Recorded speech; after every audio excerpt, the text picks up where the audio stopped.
Assalamualaikum warahmatullahi wabarakatuh. Ketemu lagi dengan Bagusion Maulana SKM dalam video tutorial program Kusta. Teman-teman, ada satu pertanyaan yang muncul dalam pikiran saya yang ingin saya share dengan kalian untuk bahan refleksi, bahan renungan, dan evaluasi kinerja program Kusta kita di Kabupaten Tegal. Yaitu, apa benar Kabupaten Tegal sudah mencapai eliminasi kusta? Nah, data per akhir 2021 prevalensi kusta kita memang sudah 0,8 per 10.000 penduduk. Artinya sudah kurang dari 1 per 10.000 penduduk. Memang untuk bisa disebut eliminasi kusta suatu daerah atau kabupaten, itu prevalensinya harus kurang dari 1 per 10.000 penduduk.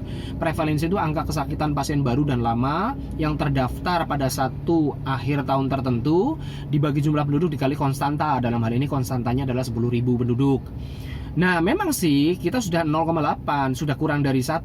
Tetapi apa iya data itu mewakili realita di lapangan? Jadi teman-teman kabupaten lain sudah mengucapkan selamat ya Kabupaten Tegal sudah mencapai eliminasi, selamat ya sudah eliminasi. Tapi saya nggak langsung menerima begitu saja waktu itu.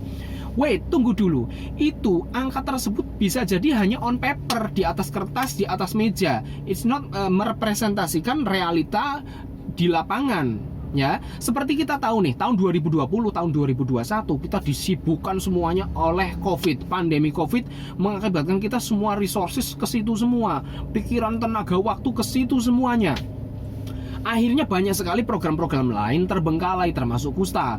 Adanya pembatasan sosial sehingga kita nggak bisa sering melakukan kontak dengan masyarakat, melakukan kunjungan ke rumahnya, pemeriksaan kontak erat, ya kan, baik pasien baru maupun pasien lama. Sehingga apa? Pencarian aktif kasus kusta juga mengalami penurunan. Kalau nyari aktif kasus kusta juga turun, sehingga prevalensinya juga turun, itu suatu hal yang wajar seperti itu. Jadi bisa jadi angka prevalensi kurang dari 1 itu bukan memang realitanya kasus kusta sudah menurun di lapangan. Tidak seperti itu. Bisa jadi karena kita memang kurang aktif ke lapangan gara-gara kemarin ada pandemi. Itu loh. Jadi bisa jadi ini hanya on paper, tidak mewakili kondisi di lapangan. Makanya saya nggak langsung seneng.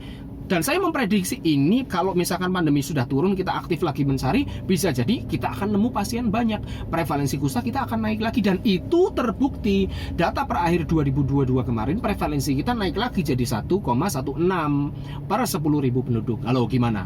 Eliminasinya mau dicabut, ya kan? Nah, jadi gini guys, indikator prevalensi ini tidak indikator yang mutlak, yang single, ya, tanpa syarat dan ketentuan. Nggak bisa kayak gitu. Jadi ini misalkan nih, kalau dalam polio misalkan kita mau ngomong Indonesia bebas polio, itu kita harus membuktikan dulu bahwa kita memang sudah berusaha mencari, ya, surveillance-nya jalan. Kalau ada kasus lumpuh layu, kita ambil sampelnya, dibawa laboratorium Bio Farma, dicek feses-nya, ternyata negatif lah.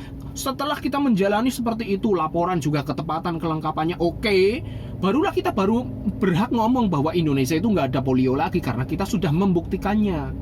Contoh lain, kita juga mau eradikasi frambosia tahun 2023 ini. Kita mau ngomong bahwa frambosia itu nggak ada di Kabupaten Tegal.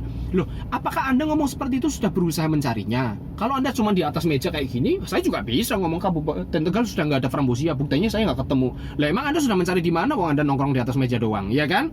Nah, kita mau ngomong eradikasi frambosia, Kabupaten Tegal bebas frambosia, itu juga harus sudah membuktikan, sudah melakukan promosi kesehatan kesana kemari, masyarakat juga sudah paham apa itu frambosia, ciri-cirinya bagaimana, nakes juga sudah di luar kepala, sudah tahu bagaimana tanda-tandanya. Kita juga sudah mencari kasus itu secara aktif ke pondok pesantren, ke SD, MI, ke pelajar-pelajar 5-14 tahun, ya. Dan kalau ada suspek, pasti kita RDT, lakukan rapid diagnostic test, dan hasilnya RDT-nya pasti negatif. Dipastikan dulu seperti itu. Setelah kita melakukan seperti itu selama sekian bulan, dan kita juga laporan zero reporting secara rutin, barulah kita ngomong Kabupaten Tegal memang nggak ada frambosia, karena sudah kita surveillance-nya juga bagus, pengamatannya juga bagus, dan kita sudah membuktikan ke lapangan memang betul-betul nggak ada. Nah, sama nih dengan prevalensi. Kita mau ngomong kasus kusta di Kabupaten Tegal sudah turun, prevalensinya sudah turun. Lah, buktinya apa? Orang kita tahun 2020, 2021 juga penemuan aktif kustanya kurang. Kok kita bisa ngomong bahwa kasus kusta sudah turun? Turun dari mana? Ya kan? Nih, coba, banyak indikator yang lain yang bahkan saya meragukan bahwa prevalensi kita benar-benar turun, sudah kurang dari 1. Nih contohnya, case detection rate atau angka penemuan kasus baru. kita tahun 2021 itu ditarget 11,7 per 100, menemukan kasus baru 11,7 per 100 ribu penduduk, tapi kita hanya nemu 8,07. Nah, ini buktikan bahwa kita penemuan kasusnya memang kurang dari target. Kalau penemuan kasusnya kurang, ya otomatis prevalensinya turun.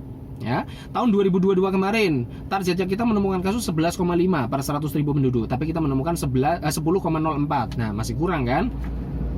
Belum dari indikator yang lain, cacat tingkat 2 kusta dari penderita baru. Targetnya itu harus kurang dari 5%. Nah, tapi faktanya dari tahun 2019 cacat tingkat 2 kusta kita 13,2. Tahun 2020 cacat kustanya 10%. Tahun dari 2021 11%. Tahun 2022 11%. Nah, berarti cacat tingkat 2 kusta kita masih tinggi. Artinya apa? Kalau kita menemukan cacat tingkat 2-nya masih tinggi, berarti kita terlambat menemukan. Kalau terlambat menemukan, bisa jadi sebelum kita kasih obat, berarti dia sudah menularkan ke yang lain. Asumsinya kan gitu, sudah post exposure yang lain, kontak eratnya sudah tertular. Nah, kontak eratnya yang tertular itu bisa jadi nanti akan muncul sebagai pasien baru di periode berikutnya yang akan menaikkan prevalensi kita lagi. Gitu guys.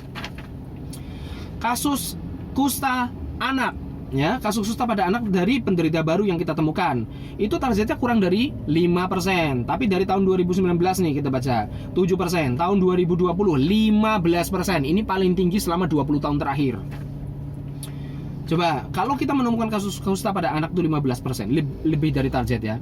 Maksudnya yang ditargetkan adalah kurang dari 5%. Itu artinya apa? Berarti kalau ada kasus kusta pada anak di situ, lah anak itu kan rentan tertular. Berarti di sekitarnya, di kontak eratnya ada siapa yang menularkan ke dia? Apakah sudah ketemu? Lah kalau mereka yang menularkan ke anak itu tidak ketemu, bisa jadi suatu saat kita akan menemukan ini dia di periode berikutnya. Atau kalau sudah belum ketemu, dia bisa jadi menularkan ke yang lain juga. Nah, kontak-kontak eratnya yang lain bisa jadi akan menjadi penderita kusta yang akan kita temukan di periode berikutnya, yang akan menaikkan angka prevalensi kita. Bisa jadi nanti naik lagi, ya kan?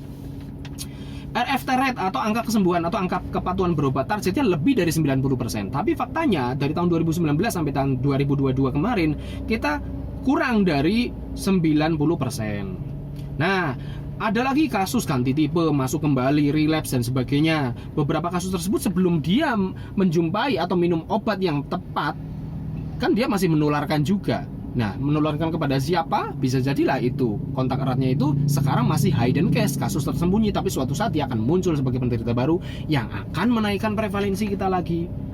Penemuan kasus aktif kusta, pemeriksaan kontak erat kusta, baik pasien kontak erat baru maupun kontak erat pasien lama. Targetnya kan semua pasien baru dilakukan kunjungan kontak erat 100%. Pasien kontak erat lama, pasien-pasien yang lama 3-6 tahun ke belakang, targetnya dilakukan pemeriksaan kontak erat lebih dari 85%.